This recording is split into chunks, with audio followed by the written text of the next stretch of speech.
Okay. The working title right now is called King of the Forest.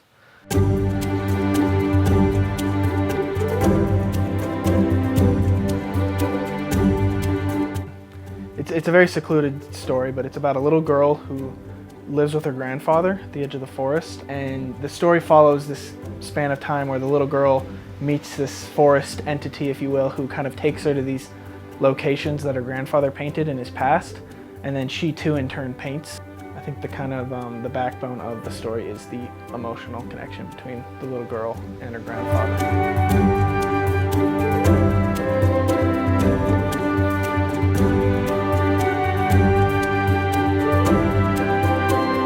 When you first start out, it can be really depressing. I've been working on the story for about 2 years, so it's changed a lot. I've known it was going to be animated. It's something about the handcraftedness of it. When you see the mistakes, like in claymation and 2D drawn animation, there's always so many mistakes, and that gives it like a human element to it, and I've always been attracted to that. I think there's a beauty to the mistake of it, but I wanted to give it a little more life, so I started thinking about how I could incorporate these 3D sets with these 2D characters and animate them frame by frame. A lot of this is uncharted territory for me because getting paper to interact with 3D sets it's interesting. One of the biggest challenges that I faced so far is I built this 3D hallway set with these stairs, and trying to get the paper to walk down the stairs has been really, really interesting. Kind of figuring out a way to balance the paper so that it looks as if the little girl, the character, has weight, because I don't want her to float down. I want it to look real. And so trying to figure out the weight of a body when it's flat on paper can be really interesting. And I went through a lot of concept art, so I had to spend about a year trying to figure out how I could actually pull this off. And that's kind of what led me into the ink brush style, because with the ink brush I could make these mistakes, and it would still flow, kind of like an ink painting or calligraphy, and that's kind of how the style developed.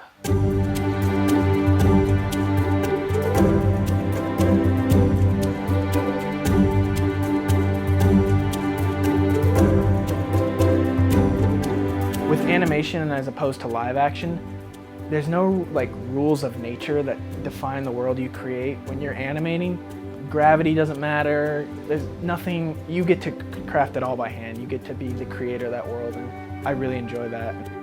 You know it's fake. It definitely looks handcrafted, but when you can take something that is so unreal and bring life to it, I just find that beautiful. The more complicated the motion, the more frames there are to pass in between. And I definitely say when you're doing elaborate motions, you really have to pay attention to timing. A lot of times when I'm drawing like walk cycles, my roommates will see me walking around kind of doing the motions in the basement.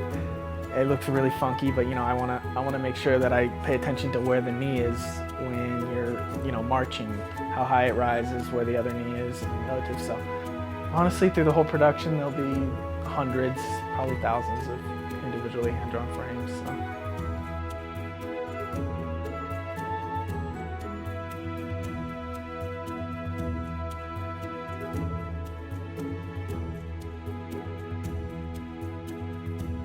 It can be fun, it can be weird, it can be stressful. Production kind of slows down.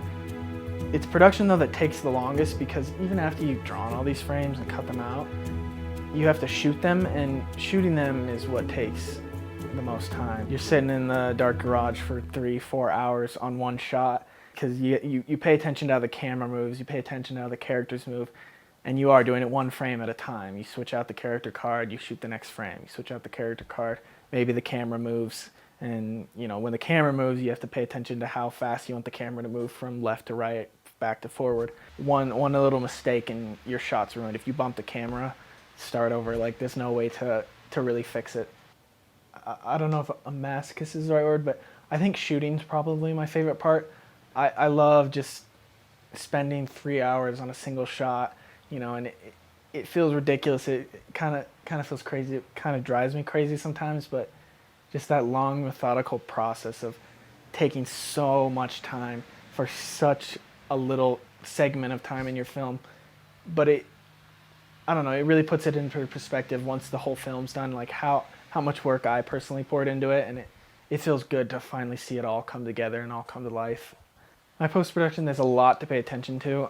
I build these very centralized, very focused sets, and then I kind of have to build the rest of the environment digitally.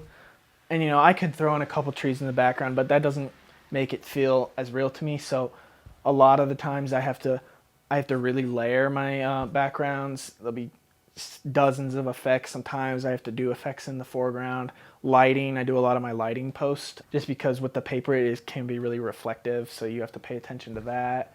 Like I said, you build the world, you build the nature of your film, and so the digital part is where you bring life to the whole frame. It is really depressing when you approach a project, because you kind of think about how much time you have to pour into this if you really want it to look the way you imagined it at first. You have to give up a lot to make it happen, to make it come to life. And so, yeah, there's a huge sacrifice that happens. I want to take all the time in the world on one shot, but I have to move forward. I have to meet a deadline, and that's kind of that's the big weight on my head, is this deadline coming up. So you learn how to cut things. You learn how to kind of cut what your original idea was. I had this big elaborate idea in my head, just wanted to make it, 15 minutes long, but that's unreasonable, and I'm never going to be able to do that. So it's very close. I've got a month and a half, and I'm maybe halfway done shooting. I got a lot of digital stuff. I think the deadline drives you. It kind of scares you into pushing a little harder, staying up a little later, drawing a little more. So, when I started off, I wanted to do everything myself, and that doesn't work. You can't do it all yourself. But through a little collaboration, like, people have kind of opened my eyes to new things, new tricks to try, new ideas. Just getting help with shooting. Doing it, sitting in the garage alone for 3 hours isn't always the best thing, but when you got someone to talk to, it helps. It helps the time fly by, and you get an extra pair of hands working. Maybe causes a few more mistakes and makes it look more hand done. I can't complain about that. So the final showing, if you will, the big reveal is on May 11th. So that's when we invite our parents. They come see what our whole college career has been all about, what it's led to, showing the big 4500 projects. So